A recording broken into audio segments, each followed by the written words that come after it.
तो दो संख्या का अनुपात एक संबंध है 2 है। ये दो संख्या का अनुपात कितना दिया हुआ है? एक संबंध है 2 दिया हुआ दोस्तों। तो ऐसे लिख लीजिए संख्या, प्रत्येक संख्या में 7 जोड़ने पर अनुपात कितना हो जा रहा है? तो अनुपात हो जा रहा है 3 संबंधे 5 हो जा रहा है। इस तरह से अनुपात चेंज हो गया। प्रत्येक में कितना? एक में हमने 7 जोड़ा तो ये आ गया, और इधर भी 7 जोड़ा तो ये आ गया। अब देखेंगे दोनों में अंतर कितना है। तो यहाँ पे अंतर हमको देखने को मिल रहा है 1 का, और यहाँ पे अंतर देखने को मिल रहा है हमको कितने का? तो 2 का अंतर देखने को मिल रहा है। दोस्तों दोनों में समान जोड़ने पर अंतर भी तो समान होना चाहिए, लेकिन अंतर समान नहीं है। तो अब हम क्या करेंगे? 2 से इन दोनों में मल्टीप्लाई कर देंगे। तो 2 में इससे मल्टीप्लाई करेंगे तो 2 एकन्ने 2 मिलेगा, और 2 से इसमें भी मल्टीप्लाई करेंगे तो 2 दूनी हमको 4 मिलेगा। अब अंतर देखिए दोनों में समान हो गया, 1 आ गया, और यहाँ पे भी अंतर कितना आ गया? 1 आ गया। जोड़ने पे कह रहा है तो 1, यहाँ पे 4 में हमने 1 जोड़ा तो 5 मिला, लेकिन 1 बराबर कितना जोड़ा गया है? तो 7 यूनिट जोड़ा, 1 यूनिट बराबर 7 जोड़ा गया है। अब आपसे पूछ रहा है बड़ी संख्या क्या है? तो बड़ी संख्या आप देखिए यही तो बड़ी संख्या है ना, 4 लिखा गया है तो यही बड़ी संख्या है। 1 यूनिट बराबर 4, तो 4 यूनिट बराबर कितना हो जाएगा दोस्तों? तो 4 गुणे 7 हो जाएगा, यानी कि 28 होगा दोस्तों। ऑप्शन नंबर सी जो है इसका सही है। दोस्तों यहाँ पे कहा जा रहा है कि 1210 रुपए को ए बी सी में बांटा गया है। ए बी 5 संबंधे 4 और बी सी 9 संबंधे 10 है, तो सी का भाग ज्ञात कीजिए। सबसे पहले हम देखेंगे ना ए रेशियो बी और रेशियो सी, इसको फाइंड करेंगे। सबसे पहले दिया हुआ है ए रेशियो बी कितना है? 5 रेशियो 4 है, और बी रेशियो कितना है? तो 9 रेशियो 10 है। इस तरह से सबसे पहले आपको लिख लेना है दोस्तों। देखिए अब क्या करना है, आपको मल्टीप्लाई कर लेना है। 5 9 45, 4 9 36, और 4 10 पे 0 40। देखिए इसको इसमें मल्टीप्लाई, इसको मल्टीप्लाई करके यहाँ बीच वाले का बीच वाले में मल्टीप्लाई करके यहाँ पे, और ये साइड वाला मल्टीप्लाई करके यहाँ पे लिख लेंगे। रेशियो 10 चौको 40। अब ये किसी नंबर से तो कट नहीं रहा है, किसी नंबर से अगर मैं कटे तो काट दीजिए, लेकिन यहाँ पे A ratio B ratio C हमको क्या मिल गया? 45 रेशियो 36 रेशियो 40 मिल गया। अब आपसे सी का भाग पूछा जा रहा है, सी यही तो रिप्रेजेंट कर रहा है, तो आप लिखिए 40 और बटा इन सबको जोड़ करके लिख लीजिए 6 5 11, 4 4 8 4 3 12, तो 121 आ जाएगा ये। अब कितना धन है? तो कुल धनराशि है 121 जीरो, इतना है। 121 से 121 सीधे सीधे कट जाएगा। 40 गुणे 10 आ गया, तो ये मल्टीप्लाई करेंगे तो कितना आ जाएगा दोस्तों? 400 आ जाएगा। यानी कि सी का भाग कितना है दोस्तों? तो सी का भाग जो है 400 रुपया है। ऑप्शन नंबर 20 का सही है। दोस्तों यहां पे दिया गया है ना, एक थैले में 25 पैसे 10 पैसे और 5 पैसे के सिक्कों का अनुपात 1 संबंधे 2 संबंधे 3 है। यदि कुल धन 30 रुपया है तो 5 पैसे के सिक्कों की संख्या ज्ञात कीजिए। देखिए 25 पैसे के सिक्के कितने हैं? तो 25 पैसे के सिक्कों की संख्या, एक संबंधित हो संबंधित तो 1x मान लेंगे, यानी कि 1 मान लेंगे, 1x मान लेंगे, मान लीजिए 1x। और 10 पैसे के सिक्कों की संख्या, तो 10 पैसे के सिक्कों की संख्या क्या मानेंगे हम? यहाँ पे 2x मान लेंगे, 2x पैसा हो जाएगा। और 5 पैसे के सिक्कों की संख्या दोस्तों, तो ये कितना हम मान लेंगे? तो 3 है, तो 3 है ना, तो 3 5 15, यहाँ पे 20x मानना। 10 से 2 में मल्टीप्लाई करेंगे तो कितना आ जाए? हाँ सॉरी 2x। अब 5 पैसे के सिक्कों की संख्या कितना मानेंगे हम? तो 3x मान लेंगे। इतना मान लिया हमने, यानी 25 पैसे के सिक्कों की संख्या 1x, 10 पैसे के सिक्कों की संख्या 2x और 5 पैसे की सिक्कों की संख्या 3x। 25 पैसा की धनराशि कितना होगा? 25 से करने 25x हो जाएगा दोस्तों, 25x। 10 पैसा का धनराशि कुल मिलाकर के कितना हो जाएगा? 10 दूनी 20x हो जाएगा। और ये कितना हो जाएगा? 5 पैसे की सिक्कों की संख्या 3x है, तो कुल धनराशि 5 15x, यही तो मानेंगे ना। अब हमको क्या करना है? इसको रुपया में बदलना है। तो रुपया में बदलने के लिए हम जानते हैं सबको 100 से भाग कर देंगे, 100 से सबको हमको भाग कर देना है, तो ये रुपया में बदल जाएगा। पैसा को 100 से भाग करेंगे तो रुपया में ना बदलेगा। अब ध्यान से देखिएगा, ये टोटल पैसा कितना है 25 पैसा का? तो 25x बटा 100 है। और ये कितना, इसका धनराशि कितना हो जाएगा? तो 20x बटा 100 हो जाएगा। और ये धनराशि कितना हो जाएगा? तो तो 15x/100 हो जाएगा। इतना कर लीजिए। अब कुल मिलाकर के धनराशि कितना है, 30 रुपया है। अब देखिए सबका डिनोमिनेटर सेम है तो ऊपर वाला सब जोड़ लीजिए। 25 25 50 10 60, तो 60x/100 एलसीएम 100 ना आएगा। अब बराबर कितना हो जाएगा, 30 हो जाएगा। अब ये देखिए 100 से यहाँ पे मल्टीप्लाई कर दीजिए तो ये हो जाएगा 60x बराबर 30 गुणे 100। 30 दूनी 60 और 2 से इसको काटेंगे तो आएगा 50। दोस्तों x बराबर आपका कितना आ गया, 50 आ गया। बस इतना ही तो करना था। x बराबर जैसे ही 50 आ जाए आपसे क्या पूछा जा रहा है, 5 पैसे के सिक्कों की संख्या।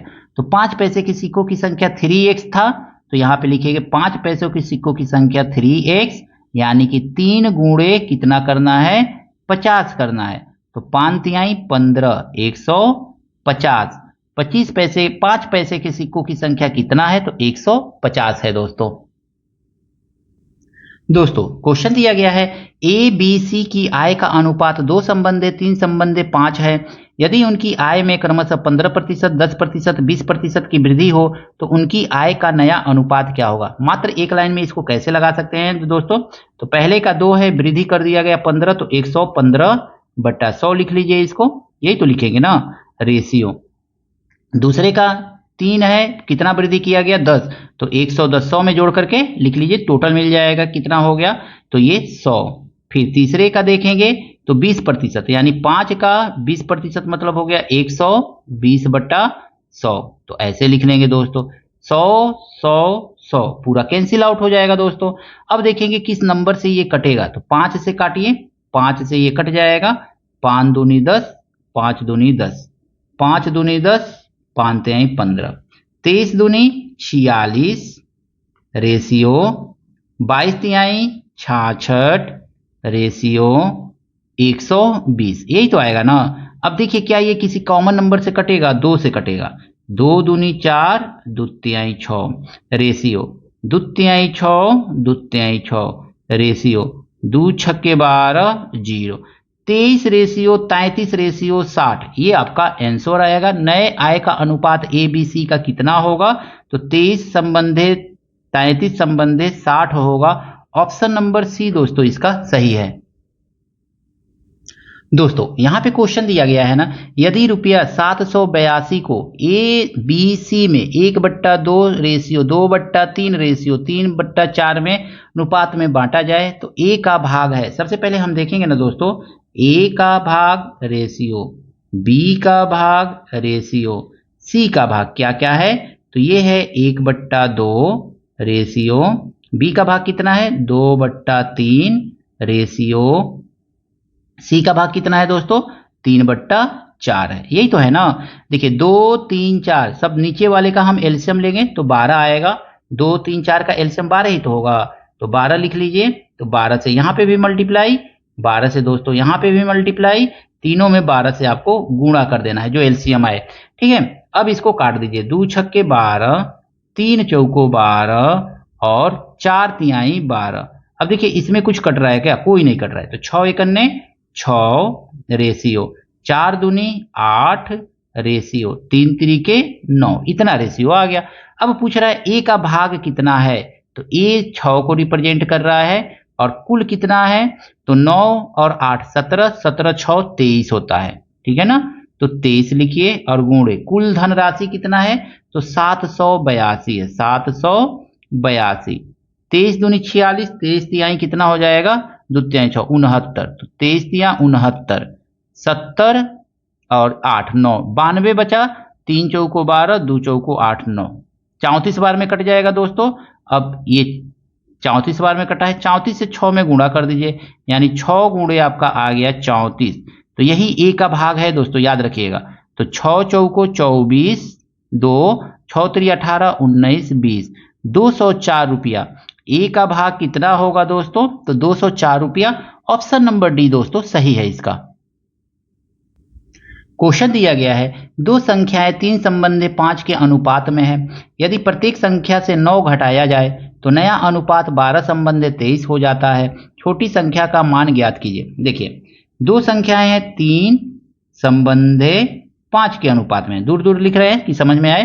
फिर दोनों में से 9 9 घटाया जा रहा है तो कितना हो जा रहा है इसका अनुपात, 12:23 हो जा रहा है।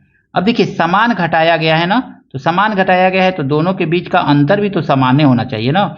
तो इसके बीच का अंतर कितना है, 2 है, और इसके बीच का अंतर हम देखेंगे कितना है दोस्तों, तो इसके बीच का तो अंतर बहुत ज्यादा दिख रहा है हमको, तो इसके बीच का अंतर कितना है, तो 11 का अंतर है। ठीक है, तो दोनों के बीच का अंतर समान नहीं है, जबकि समान ही तो घटाया गया है ना। 9 घटाया गया, इसमें से 9 घटाया गया 12 आ गया, इसमें से 9 घटाया गया 23 आ गया। कुछ धनराशि होगा, ये धनराशि होगा, तो संख्याएं होगी, सॉरी, तो संख्याएं हैं, घटाने पे इनके बीच का अंतर भी तो समान आना चाहिए, लेकिन समान नहीं आ रहा है। जब भी ऐसा क्वेश्चन तो इसी तरह से कीजिए। अब यहाँ पे 11 आ रहा है, यहाँ पे 2 आ रहा है, तो 11 से इसमें मल्टीप्लाई कर दीजिए। तो 11 से जब इसमें मल्टीप्लाई करेंगे दोस्तों, तो 11 से मल्टीप्लाई करेंगे, 11 तियां ये हो जाएगा 33। ठीक है, और 11 से इसमें भी मल्टीप्लाई कर दीजिए, तो 11 पचे ये हो जाएगा 55। अब 2 से इसमें मल्टीप्लाई कर दीजिए, तो 2 से मल्टीप्लाई करेंगे तो 12 दूनी 24, ऊपर लिख लीजिए इसको, और इसमें 2 से इसमें मल्टीप्लाई करेंगे तो 23 दूनी 46। अब आपको क्या करना है, इसके बीच में अंतर देखना है कि इन दोनों को मल्टीप्लाई करने के बाद जो आपका नया नंबर आया उन दोनों के बीच में अंतर कितना है। 24 और 33 के बीच में कितने का अंतर है, तो 9 का अंतर है। 46 और 55 के बीच में कितने का अंतर है, 9 का अंतर है।